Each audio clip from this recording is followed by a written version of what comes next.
अस्सलाम वालेकुम, शादर नमस्कार आप सभी को। मैं हूं आरिफ और आप देख रहे हैं हिंदुस्तान अरबी न्यूज़।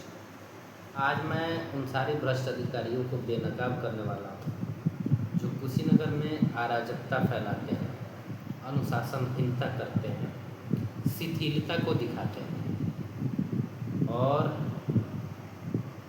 उनके भ्रष्टाचार को उजागर करने के लिए हमारे पास एक तरकीब है। सबसे पहले मैं अपनी मोबाइल की स्क्रीन रिकॉर्डिंग को ऑन कर लेता हूँ। इसलिए मैंने स्क्रीन रिकॉर्डिंग को ऑन कर लिया।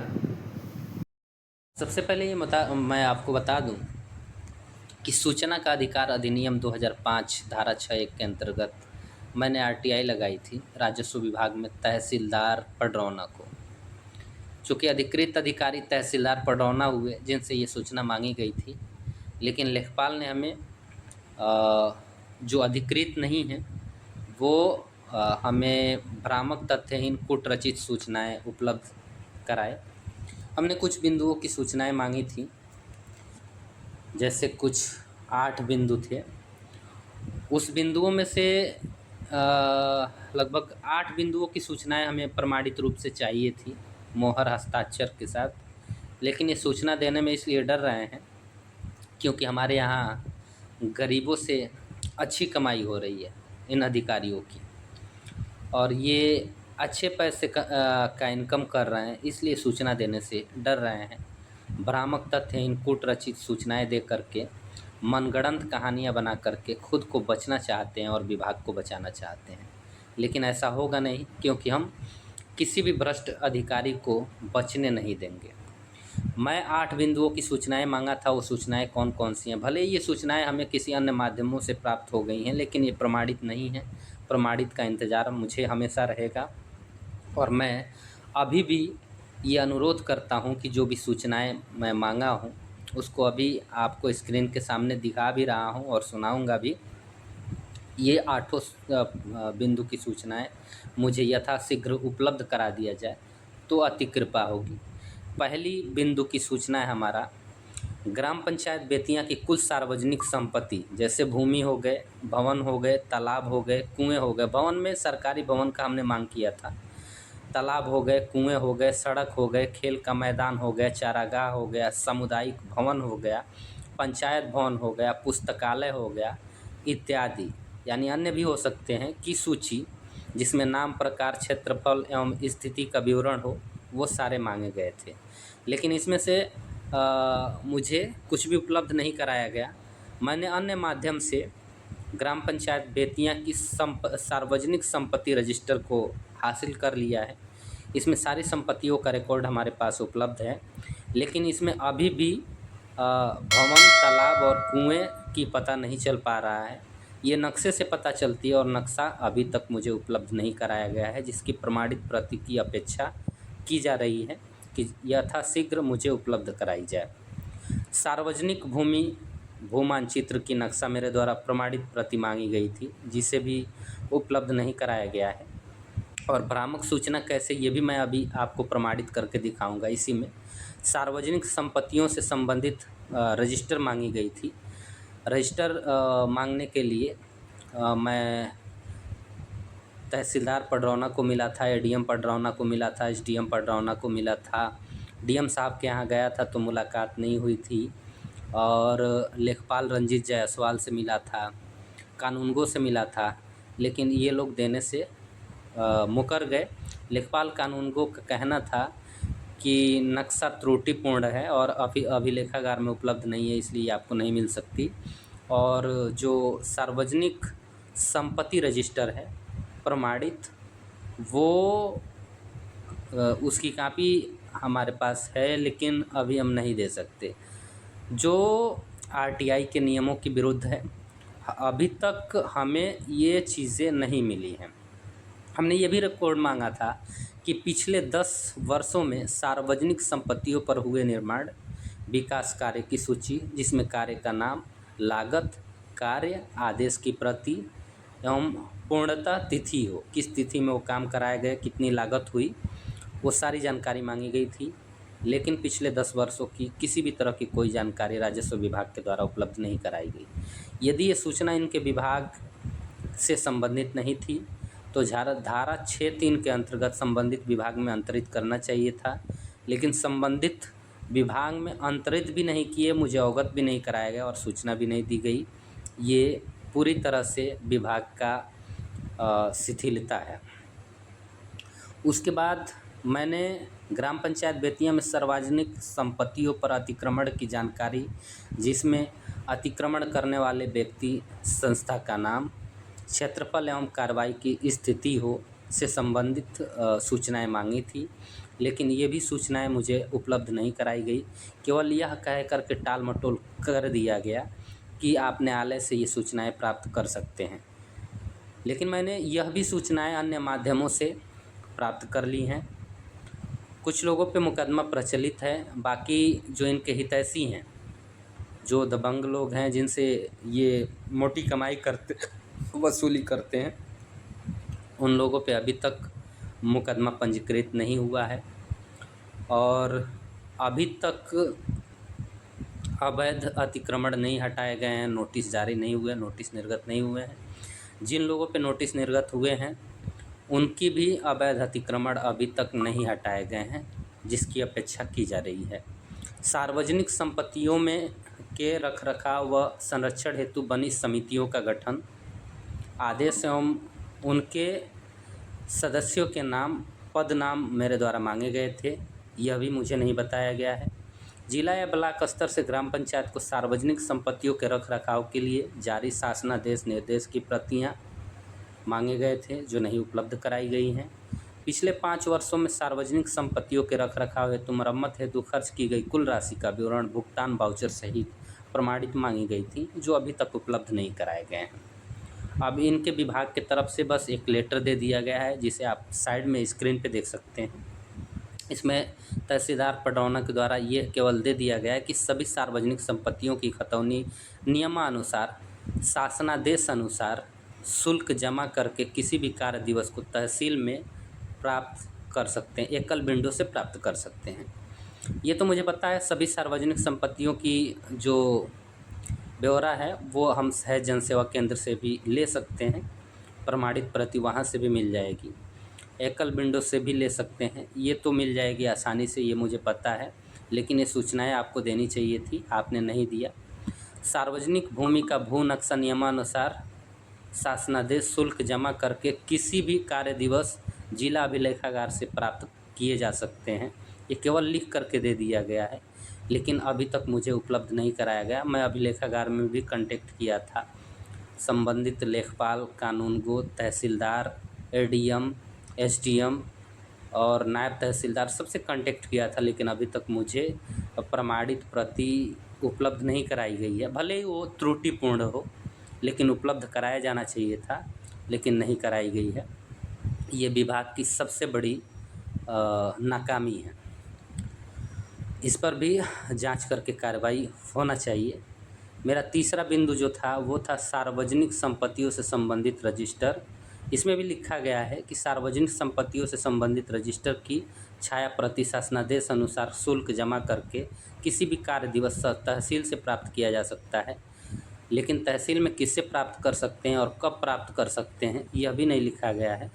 इसको लेकर के मैं तहसीलदार पडरौना से मिला था, लेकिन मुझे ये नहीं बताया गया कि कहाँ से इसे प्राप्त किया जा सकता है। मैं लेखपाल रंजीत जायसवाल और कानूनगो से भी मिला था, लेकिन यह भी संपत्ति रजिस्टर उपलब्ध नहीं कराए।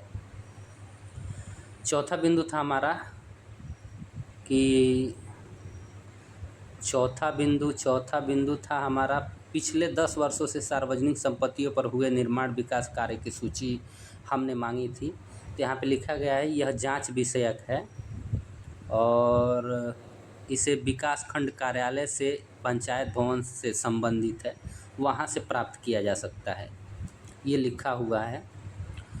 और पांचवा बिंदु थी हमारी ग्राम पंचायत बेतिया में सार्वजनिक संपत्तियों पर अतिक्रमण की जानकारी, जो मुझे उपलब्ध कराया जाना चाहिए था, लेकिन यहाँ पे लिखा गया ग्राम पंचायत बेतिया में सार्वजनिक संपत्तियों पर अतिक्रमण की जानकारी व अन्य डिटेल के लिए आप उक्त ग्राम में हुए धारा 67 की कार्रवाई यूपीआरसी 2006 के तहत दर्ज वाद की ऑनलाइन जानकारी प्राप्त कर सकते हैं। फ़िलहाल मैंने ऑनलाइन जानकारी प्राप्त किया है, स्क्रीन पे लगा देंगे, आप देख सकते हैं कितने लोगों पे मुकदमा प्रचलित है और आदेश हो चुके हैं, लेकिन अभी तक इसका अनुपालन नहीं किया गया। छठा हमारा था छठा है सार्वजनिक संपत्तियों के रखरखाव एवं संरक्षण हेतु बनी समितियों का गठन, आदेश एवं उनके सदस्यों के नाम, पदनाम मैंने मांगा था। तो यहाँ दिया है शासनादेश खंड विकास कार्यालय विषयक है, और 7वां भी सेम यही लिख करके दे दिए, जिला या ब्लॉक स्तर से ग्राम पंचायत को सार्वजनिक संपत्तियों के रखरखाव के लिए शासनादेश निर्देश की प्रतियां मेरे द्वारा मांगी गई थी, लेकिन वो प्रतियां नहीं दी गई हैं। सेम यही शासनादेश खंड विकास के यही चीज़ें लिखा गया। 6वां ही यहाँ पे चिपका दिया गया 7वां में। और आप 8वां देखेंगे तो यहाँ पे लिखा है यह जांच विषयक है एवं इसका संबंध यहाँ से नहीं है। अब क्या लिखा है तब आप इसे पढ़ करके खुद ही देख सकते हैं। और जो भी वरिष्ठ अधिकारी हैं उनसे मेरा निवेदन है, विशेषकर कुशीनगर ज़िले के जिला अधिकारी श्री महेंद्र सिंह तंवर जी से मेरा निवेदन है कि ऐसे अधिकारियों पे जांच करके कठोर कार्रवाई करें, ताकि ये दोबारा से भ्रष्टाचार ना कर पाएँ। और यहाँ पे मैंने सार्वजनिक संपत्तियों की जो विवरण निकाली है, उसमें तो सबसे पहला है हमारा यहाँ पे देख सकते हैं खलिहान, ब्रह्मस्थान, खादगड्ढा, पोखरी।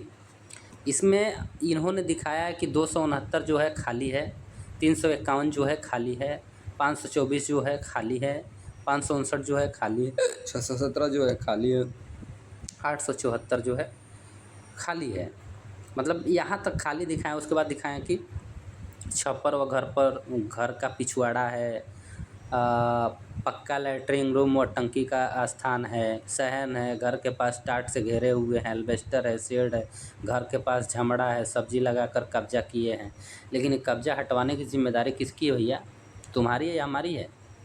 ये आपकी है ना, या हमारी है? मैं हटाऊँगा। उसके बाद यहाँ पे खाल निकालने की ज़मीन है, ये भी खाली दिखाएं, लेकिन अभी भी यह भी अवैध रूप से कब्जे में है, इसको भी हटवाया जाना चाहिए था। ब्रह्मस्थान की ज़मीन जो पूरी तरह से कब्जे में है, लोग इसको कब्जा किए हुए हैं और इसको कानूनगो अभियुक्ति रिपोर्ट में कानूनगो ने खाली दिखाया है। तो इसकी भी विशेषतः जांच होनी चाहिए और जांच करके संबंधित कानूनगो को सस्पेंड कर देना चाहिए, लेखपाल को भी सस्पेंड कर देना चाहिए। इनके जगह पे नई नियुक्ति की जानी चाहिए, ताकि भ्रष्टाचार पे लगाम लगे और ऐसे भ्रष्ट अधिकारी दोबारा पैदा ना लें, जन्म ना लें। खलिहान की ज़मीन जो खसरा संख्या है 265, 359, 532, 611, 618 क 637 और 639, ये सब खाली दिखाया गया है। और खाली दिखा करके यहाँ पे ये दिखा दिया गया है कि छप्पर है, मकान है, पक्का मकान है, पक्की बाउंड्री है, छप्पर है, 3 छप्पर राइस मिल है, और यहाँ पे पक्का दीवार है, 7 फुट एल्वेस्टर लगा है, पक्का दीवार है, एल्वेस्टर लगा है। भाई किसका लगा है? डिटेल तो देनी चाहिए, लेकिन डिटेल नहीं है। बाकी सब खाली है। 637 पे आपने मुकदमा कर दिया है, अतिक्रमण हटी नहीं है, लेकिन ये मुकदमा चलेगा भी या कब तक? 90 दिन की टाइम है हाई कोर्ट की, और माननीय मुख्यमंत्री जी का शासनादेश भी है। कहिए तो शासनादेश भी लगा देंगे और कोर्ट की आदेश भी लगा देंगे। 90 दिनों के अंदर जांच करके कार्रवाई करके आपको सारे अवैध अतिक्रमण को हटाने हैं, लेकिन आप पूरी तरह से खुली संरक्षण दे रहे हैं। अधिकारियों की मिलीभगत से पूरी मौज से अवैध अतिक्रमण किया गया है। वर्तमान प्रधान के द्वारा किया गया है, पूर्व प्रधानों के द्वारा भी किए गए हैं। इसकी जांच होनी चाहिए, निष्पक्ष जांच करके कार्रवाई होनी चाहिए। यहाँ पे नवीन पर्ती की भूमि है, सब खाली दिखाया गया है, और नवीन पर्ती में आवंटित है 70 व्यक्तियों के लिए रास्ता, जो पट्टेदार हैं 70 व्यक्ति, उनके लिए रास्ता आवंटित की गई है। किसके ज़मीन पे? नवीन पर्ती के ज़मीन पे। और इसी में प्राथमिक विद्यालय जूनियर हाई स्कूल भी बना है और बाकी सब खाली दिखाया गया। इसका भी जांच होनी चाहिए और जांच करके कठोर कार्रवाई की जानी चाहिए। और यहाँ पे आप देखेंगे गड्ढा की ज़मीन खाली दिखाया गया है जो अवैध कब्जे में है, उसको भी खाली कराया जाना चाहिए। यहाँ पे बंजर भूमि है, ये सब खाली दिखाया गया है, इसका भी सीमांकन पैमाइश करके जांच किया जाना चाहिए। बबुइया हरपुर मार्ग का जो भी ज़मीन है ये सब खाली दिखाया गया है, इसका भी जांच किया जाना चाहिए। और बाकी आबादी का ज़मीन है तो आबादी तो लोग ग्राम सभाओं की आबादी के लिए ही होती है। जो भी लोग इस पे कब्जा किए हुए हैं आबादी के ज़मीन पे, तो नक्शा को जल्द से जल्द अपडेट करके दुरुस्त करके और जो भी गरीब व्यक्ति उस पे कब्जा किए हुए हैं आबादी के ज़मीन में, उनको मालिकाना हक दिया जाना चाहिए। यानी कि उन्हें प्रधानमंत्री जी के द्वारा जो योजना चलाई जा रही है उस योजना के तहत इन्हें अपनी घर दी जानी चाहिए ताकि ये उस पे लोन करा करके जो भी व्यवसाय करना चाहें वो कर सकें। फ़िलहाल के लिए यहीं पे मैं ब्रेक देता हूँ, फिर आऊँगा डेडिकेटेड और डिटेल वीडियो के साथ। तब तक के लिए आप सभी को बहुत बहुत धन्यवाद। जय हिंद।